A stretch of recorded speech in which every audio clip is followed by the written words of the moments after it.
দুর্নীতিমুক্ত প্রশাসন তৈরি করতে সরকার এসেছে, দুর্নীতির ক্ষেত্রে ব্যবস্থা হবে।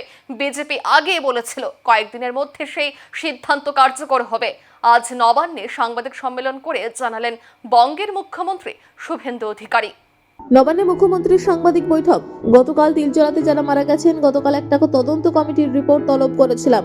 রিপোর্টে যা পাওয়া গেছে সেটা রাজ্যের জন্য অশনি সংকেত। ওই বিল্ডিং এর কোনো প্ল্যান নেই, ওই বিল্ডিং সম্পূর্ণ অবৈধ। তিলজলা কেস নাম্বার 226-এ দুজনকে গ্রেপ্তার করা হয়েছে। আমরা বিদ্যুৎ প্রবহনকারী সংস্থাকে নির্দেশ দিয়েছি, অবিলম্বে এই ধরনের বেআইনি নির্মাণ বা কারখানার বিদ্যুৎ পরিবহন করা যাবে না, অবিলম্বে ব্যবস্থা নিতে হবে। তাই যারা এই কাজ করছেন তারা বন্ধ করুন। গত সরকার আলু চাষিদের উপর অত্যাচার করেছে। কোনো ইন্টারস্টেট বর্ডারে কোনো চাষি, কোনো কৃষিজ ফসল, পানি সম্পদ, যত ব্যক্তিদের কেউ হ্যারাস করবেন না, ওখানে দায়িত্বে থাকা সকলকে নির্দেশিকা দেওয়া হয়েছে।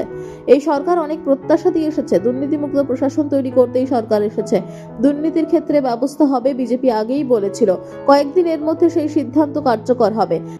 করাপশনের ক্ষেত্রে জিরো টলারেন্সের নীতি বারে বারে নির্বাচন চলাকালীন আমাদের পক্ষ থেকে বলা হয়েছে। এমনকি ভারতীয় জনতা পার্টির সংকল্পপত্র সেক্ষেত্রেও আমরা বলেছি প্রাতিষ্ঠানিক দুর্নীতির ক্ষেত্রে ব্যবস্থা হবে। সেই আপনারা দেখতে পারবেন কয়েকদিনের মধ্যে আমরা আগামী ক্যাবিনেটে হয়তো এই বিষয়ে সিদ্ধান্ত কিছু নেব।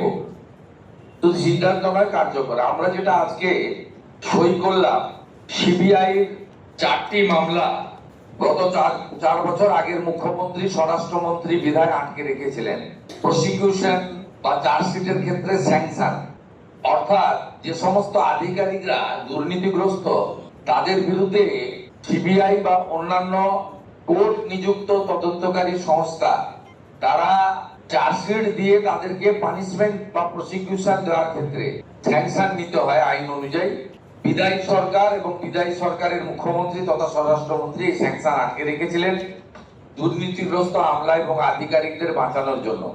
আজকে আমরা সিবিআই কে 3টি দপ্তরের আধিকারিকরা যারা করাপশনে যুক্ত ছিলেন তাদের স্যাংশন আমরা দিয়ে দিলাম। অর্ডার বেরিয়ে গেছে, সিবিআই কপি পেয়ে গেছে বা পেয়ে যাবে।